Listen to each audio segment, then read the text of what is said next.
What up, Space Fam? Goes in here for AnimeUproar, and today we are going to be talking about each Sin's animal tattoo and the meaning behind them. Why is Meliodas a dragon, or Bond's a fox, or Escanor's a lion? I've always been fascinated by these animal-specific tattoos and why each Sin got the one they did. So I'm extremely glad that I finally get to do this video and explore in detail how every Sin relates to their specific animal. If you like seeing 7 Deadly Sins videos on this channel, make sure to smash that like button and share this video with a friend. Leave suggestions for future 7 Deadly Sins videos you would like to see in the comments below. If you haven't, be sure to subscribe, and this is crucial, ring that notification bell because you will miss 7 Deadly Sins videos if you don't. For more 7 Deadly Sins content and updates on new seasons, follow us on Instagram at AnimeUproar, where you can let me know who has the best animal tattoo. There will be manga spoilers in this video, you've been warned. Now without further ado, let's jump into it. So how did the Sins actually get the tattoos on their bodies? Well, in volume 5 of the manga, it's revealed that the tattoos were created by Merlin. They're the result of a magic spell rather than a tattoo machine. However, what interests me more than how they got the tattoos on their bodies is how they each relate to their specific animal. It's interesting that they're all associated with a specific animal in the first place. The 10 Commandments are not associated with specific animals, and in other series, often the 7 Sins are not either. For instance, in Full Metal Alchemist Brotherhood, they refer to lust, greed, gluttony, and so on, but they don't associate each one with an animal. The fact that the Sins are so clearly associated with animals in Nanatsu no Taizai is a unique and purposeful choice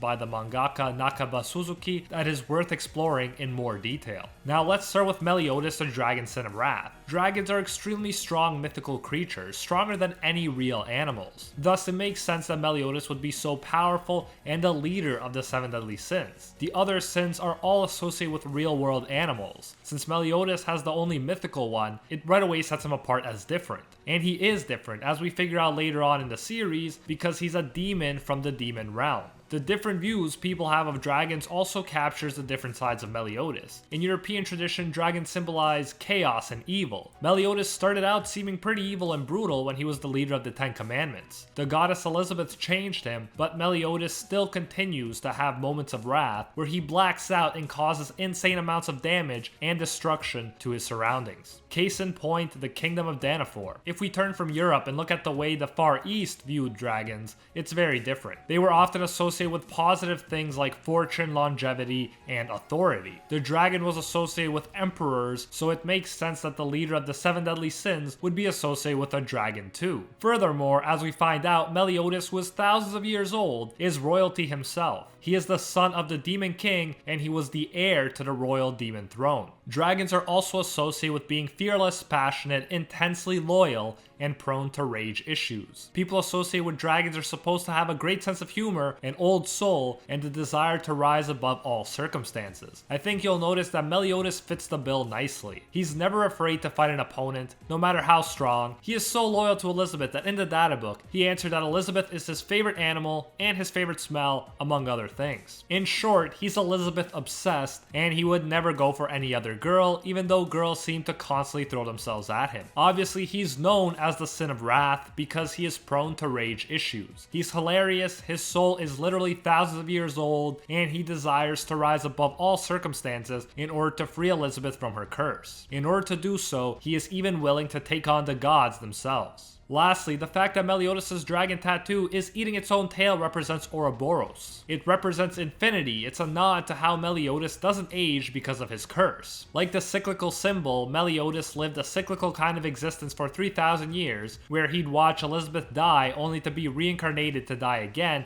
and so on and so on. The curse gives him immortality and eternal youth, so that he cannot die and must live for eternity unless he breaks the curse. When the curse's form is finally revealed in chapter 306, it looks like an Ouroboros made up of heads. So from the beginning, Meliodas' tattoo was hinting at his identity and at his curse, which he was trying to break throughout the series. Next, let's look at Bond, the Fox Sin of Greed. His fox tattoo is located above the left side of his waist. Foxes, along with pigs, are Bond's favorite animal. The fox is especially significant to Bond because of his backstory. His biological parents were terrible. They made Bond steal food for them and would hit him if he tried to eat or even sleep. One day he met Zhivago, a bandit in prison. They became friends and Zhivago became the good father figure that Bon never had. The thing is, Zhivago was a werefox, and he had a biological werefox son. So think werewolves, except you're a fox-human hybrid rather than a wolf-human hybrid. At one point, Zhivago's biological son was in danger and he went to save him, but was too late. He had left Bon in trouble in order to try and save his biological son, but Bon never blamed him for that. He continued to think of him as his true father, and even felt that he was the best father that anyone could have asked for. In this sense, it is fitting that Bon is the foxen because a werefox was one of the most important people in his life. In fact, the thing that Bon is the most embarrassed about in his whole life is that he felt all fuzzy inside when Zhivago called him his son. Beyond his fox father, let's look at some other ways Bon is associated with foxes. Foxes are associated with craftiness and being skilled in deception. In fact, a synonym for craftiness is foxiness. You can see this quality in Bon's childhood as a bandit and in his special ability called Snatch, which lets him rob stuff from his enemy. He can steal objects, hearts, and even strength and speed, making him an extremely tricky opponent. Bon also has pronounced canine teeth, giving him a fox-like appearance. The fox is associated with being resourceful, adaptable, and persistent, and Bon definitely is all of these things. He was able to survive a terrible childhood and even 1,000 years in purgatory. No other human can say that. Next, let's look at King, the Grizzly's son of Sloth. King's bear tattoo is located on the outside of his left leg. There are multiple ways in which King is associated with bears. The most obvious is that his sacred treasure often takes the form of a bear. At this point in the manga, Chastaful's second form looks like a giant buff green bear with many arms and what looks like a frickin' 12-pack. This form more than makes up for any muscles that King is missing. Another way that King is associated with bears is that he quote-unquote hibernated for a period of time. He's called the son of Sloth for a reason because he wasn't there when his people needed him. Now, to be fair, his memory was erased, so it's not really his fault. Nevertheless, since he was quote-unquote sleeping on his kingly duties, like a bear might sleep through winter, he was given the son of Sloth. Next, let's talk about Dianne, the Serpent son of Envy. Her serpent or snake tattoo is located high up on her left outer thigh.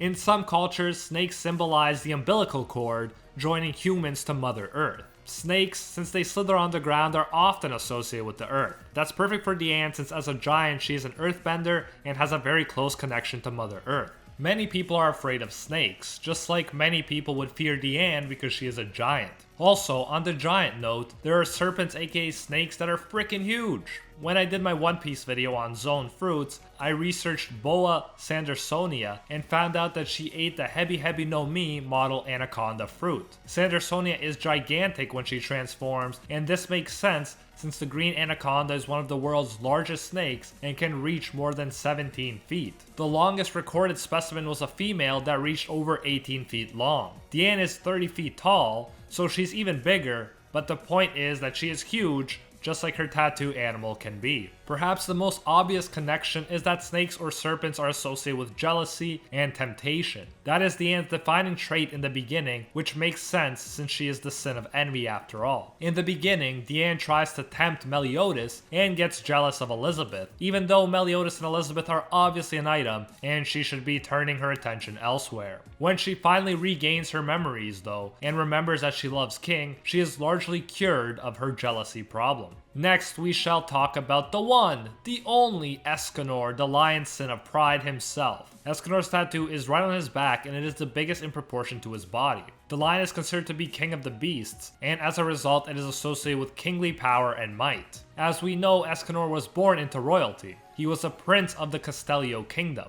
And as far as might goes, he was considered to be the strongest of the sins when he was introduced. Lions are also associated with pride and courage, both of which perfectly describe daytime Escanor. Escanor believed that he was greater than kings, who were as numerous as grains of sand, while he was like no other. Even though he was a human, aka a member of the weakest clan, he believed that he stood atop all clans at the pinnacle of all living things. It doesn't get much more prideful than that.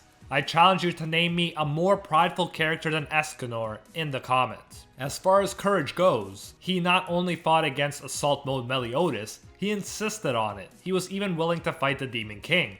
There is not one opponent that daytime Escanor refused to fight out of fear. He is excited by the idea of a strong opponent rather than scared by it. And that's one of the biggest reasons he's so epic. Next, let's look at Gowther, the goat sin of lust. His tattoo is located below his right collarbone. The goat has been associated with vitality, health, sensuality, virility, and lust. As far as health goes, since Gowther is a doll, he's pretty much immortal. He doesn't age and he can't get sick. From his backstory, it also seems like he can make love. He made love to the Princess Nadia before she passed away from her sickness and then got wrongfully imprisoned and accused of lust. Aside from making love, Gowther might even possess the ability to have kids as well. In theory, dolls shouldn't be able to have kids with humans, but in the 7 deadly sins, trees can give birth to fairies and humans and fairies can have babies, so I wouldn't be surprised if Gowther could actually have kids either. The world of the 7 deadly sins clearly doesn't follow the rules of our own. Goats are also associated with curiosity and intelligence. Gowther, especially since his memories are erased for a large portion of the series, is very curious about everything, like a child seeing the world for the first time.